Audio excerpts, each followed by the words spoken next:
E nós seguimos falando sobre discussões que devem caminhar ao longo dessa semana em Brasília. Entre elas, o projeto de lei que trata do Programa Emergencial de Retomada do Setor de Eventos, o PERSE, que pode ser votado hoje. Para a gente falar sobre o assunto, nós recebemos o deputado federal pelo Cidadania de São Paulo, Alex Manente, a quem agradeço a participação. Deputado, bem-vindo, bom dia. Bom dia, Lívia. Bom dia, Rafael. Todos que acompanham, uma satisfação participar mais uma vez com você. E quais são as expectativas para essa discussão, deputado? Porque houve um acordo com o governo para envio de um projeto que mantém o programa, se não me engano, com algo em torno de 5 bilhões anuais para esse programa, mas a plataforma de empresas atendidas parece que diminuiu, né? Será que avança? É importante, primeiro, Lívia, a gente ter a responsabilidade de poder dar sequência aos programas que foram iniciados durante a pandemia para setores que são importantes para a nossa economia, gerando renda, emprego, como o de entretenimento, lazer e turismo, que é o que nós estamos proporcionando com o PERSE. A retomada desse PERSE, na nossa opinião, precisa ser muito equilibrada, ter bom senso e não pode ultrapassar determinados limites. Por isso foi muito debatido durante todo esse período na Câmara, junto com os líderes partidários, com o próprio ministro da Fazenda. Esse tema tem uma posição bastante dura de nós termos a justiça daqueles que estão retomando, fizeram empréstimos, financiamentos baseados nesse programa de recuperação do setor, mas nós não podemos permitir que novos empreendedores, empresários, se utilizando desses benefícios, possam utilizar da legislação. Então, nós estamos restringindo, acho que esse é o grande desafio que temos, para poder garantir aqueles que estavam com dificuldade durante a pandemia, fizeram seus ajustes, possam, de fato, ter acesso a esse programa, mas não ultrapassar determinados limites, até porque a economia já retomou, o setor já tem muito movimento no nosso país e nós precisamos garantir apenas aquilo que foi comprometido e não ultrapassar determinados limites, senão prejudicamos a economia do nosso país. Deputado, bom dia. O ministro da Fazenda, Fernando Haddad, quando reclamou da manutenção do PERSE, disse que o programa, dentre outras coisas, estava sendo fraudado, ou seja, tinha gente fraudando o benefício e disse que tinha provas. Eu quero saber se ele apresentou essas provas a vocês e quais são as alternativas criadas para evitar que eventuais fraudes sejam cometidas e que gente se beneficie de renúncia fiscal sem merecer. Exatamente isso. Ele não apresentou as provas, mas o que ocorreu, e ocorreu em grande escala, Rafael, é natural que muitas pessoas que não tinham acesso ao programa, não tinham empresa, compram empresa, utilizam, mudam o seu destino final da empresa para poder utilizar desse programa. E aí nós acreditamos numa certa má-fé, porque as pessoas não estavam no início do que foi e gerou essa renúncia fiscal baseado exclusivamente nos desafios que tiveram a pandemia para o setor.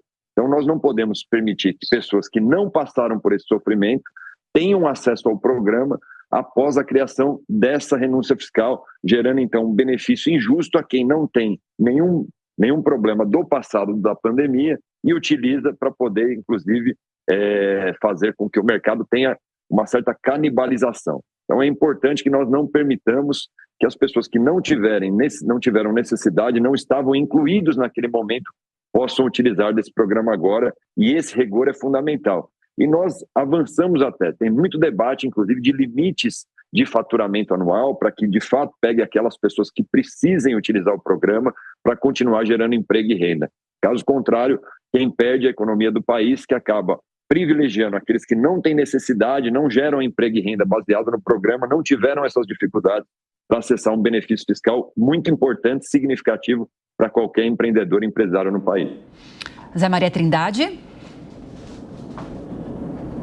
Muito bom dia, deputado. Deputado, o senhor sabe que ali no Congresso Nacional, principalmente no Salão Verde, né, vão ali e trafegam por ali vários representantes empresariais. Um deles me disse o seguinte: quer sofrer, quer enfrentar dificuldades, cresça no Brasil. Ou seja, quase todos os projetos, para não dizer todos, beneficiam pequeno e médio e colocam dificuldades para os grandes. Não é um erro de estratégia da economia, o senhor está dizendo aí, não seria uma medida para colocar o PERSE para todos, exatamente para todos? Existe mesmo esta perseguição ao grande no Brasil? Rosa Maria de Trindade, é uma satisfação falar contigo. Não, eu não vejo dessa maneira. Eu enxergo especificamente do PERS, que é um programa específico para beneficiar e retomar a atividade econômica de um setor que foi paralisado de maneira quase que 100%, que é o setor de entretenimento, lazer. Essa recuperação já ocorreu e tem ocorrido. E nós não queremos que nenhum empreendedor, empresário, pequeno, médio ou grande no Brasil, deixe de ter aquilo que foi estabelecido no momento de crise. Então, nós estamos mantendo, independente do patamar de faturamento, essa foi uma discussão que ocorreu, mas não avançou, nós estamos mantendo a possibilidade dessas pessoas terem acesso ao programa. O que nós temos que restringir, e restringir com muita severidade, independente do patamar econômico, de pequeno, médio ou grande, é exatamente aquele empreendedor, empresário que não teve nenhuma dificuldade durante a pandemia em relação a esse segmento e utilizou esse segmento pós-pandemia para se beneficiar dessa renúncia fiscal. Isso nós temos que combater. E temos que buscar alternativas para poder gerar economia, desenvolvimento, investimento, que permita nós não termos renúncia fiscal no futuro, que é o mais importante. Hoje nós abrimos mão de determinadas receitas para poder continuar impulsionando a economia, gerando emprego, renda, mas o natural é termos uma economia sólida, forte, que tenha investimento, tenha geração de renda e emprego e que os empreendedores não precisarão acessar renúncias ou programas de recuperação fiscal. Agora, deputado, como é que está o sentimento na Câmara? Porque a gente tem falado muito aqui no Jornal da Manhã sobre uma evidente insatisfação do Legislativo, muito personificada também, mas não só do presidente Arthur Lira, com acordos, promessas feitas por parte do governo e que acabam não sendo cumpridas. E aí eu personifico também essa crítica no ministro Alexandre Padilha. E daí, muito tem se falado sobre o avanço dessas pautas-bomba que geram muitos gastos para os cofres da União, justamente como reação a essa insatisfação. Talvez em menor medida a gente pode colocar dentro desse saco esse projeto que trata sobre o PERSE, porque até 2026 deve gerar em renúncias fiscais gastos da ordem de 15 bilhões. Tem a PEC do quinquênio, que pode gerar um gasto de mais de 40 bilhões anuais também para o governo. E muitas outras, desoneração de municípios, de folha de pagamentos de 17 setores. Como é que está o sentimento na Câmara dos Deputados em relação ao avanço dessas pautas? Elas devem passar ou não? Bom, Lívia, primeiro nós temos aqui que fazer posicionar adequadamente. O presidente Arthur Lira é o nosso presidente, é o presidente do colegiado da Câmara dos Deputados e, sem dúvida alguma, quando demonstra satisfação, ele está demonstrando não apenas a insatisfação pessoal, mas a satisfação de uma parte representativa e maioria no Congresso Nacional desse relacionamento, não apenas para impor determinadas medidas, mas principalmente porque o Congresso Nacional, como fora colocado, eu estava assistindo um programa de vocês, tem uma força de posicionamento muito maior do que o Lula pegou no primeiro governo dele. Talvez ele não esteja acostumado, e seu governo não está acostumado com o empoderamento que teve o Congresso Nacional, não apenas pela questão orçamentária, mas pelas questões de pauta. Por exemplo, o presidente Arthur Lira foi o responsável diretamente em impulsionar a reforma tributária no nosso país.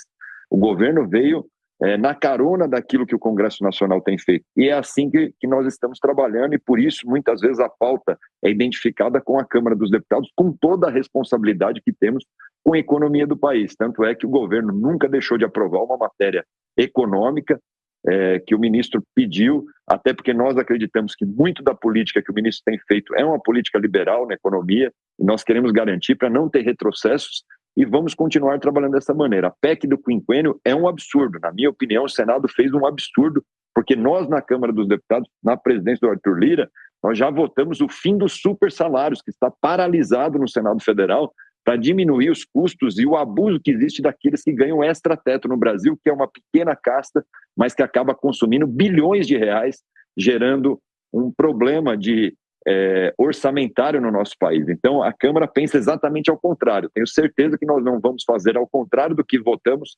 recentemente, que foi o fim do super salário, o fim do salário extra-teto, que está paralisado no Senado.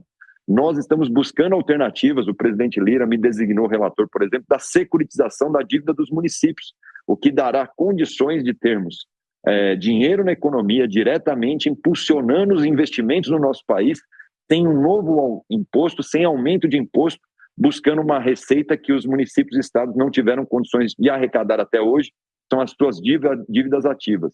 Então, nós estamos buscando alternativa e vamos continuar impondo essa pauta. O Congresso é um Congresso reformista, foi assim que nós nos posicionamos, é um Congresso, no ponto de vista de pautas de costumes, conservador, e, infelizmente, esse diálogo com o governo federal, muitas vezes, cria resistências exatamente por conta disso. Queria te agradecer mais uma vez pela entrevista, deputado. Falamos com o deputado federal pelo Cidadania, Alex Manente. Um ótimo dia para o senhor. Até a próxima. Muito obrigado, Lívia. É um prazer falar com vocês. Saudação a todos.